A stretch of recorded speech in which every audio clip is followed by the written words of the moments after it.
The final piece that I want you guys to note is this bottom section down here. So we have here a list of commands where you can select some command. This command is going to be performed on an object. So if you look at our web page, it is full of objects.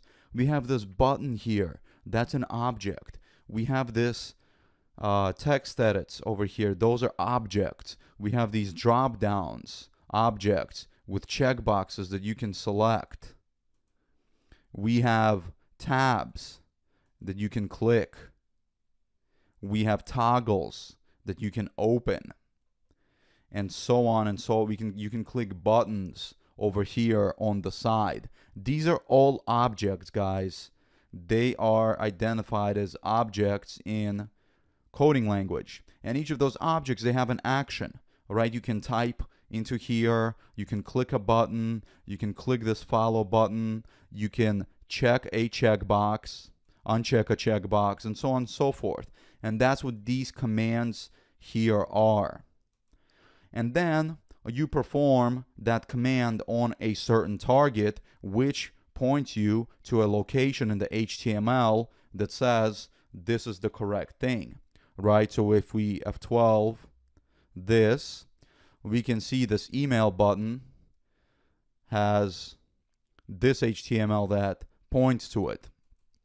This follow button has that HTML that points to it. It's like a location in the file system that tells us exactly where to go, or it's like an address of your house that tells you exactly which house to go to, your friends as opposed to your enemy's house, right? It's two completely different addresses, and if you get it wrong, you'll end up at the wrong element or no element at all. And so this has a GUI here that helps us to select those commands and their targets, which we still have to figure out. But when we go to Selenium WebDriver and we are coding things, the IDE is going to provide us the possible list of commands, and then the target will pick up using the tools that I'm going to teach you later.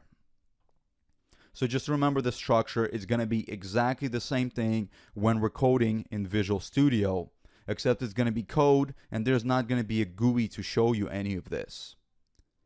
But the commands are basically exactly the same.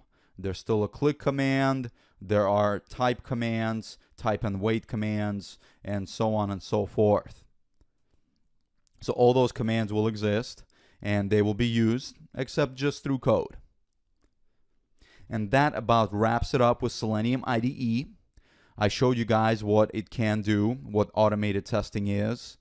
These are test cases that should never represent your real test cases. Your test cases should never look like this in the real world. And anyone that tells you any different is making a huge mistake and teaching you completely something wrong. You will learn the right way to write automated tests. You will learn the easy way to maintain it, and your tests will be so cool that people will be so happy. You'll be happy yourself that the maintenance on them is really easy. So let's move on to the next section.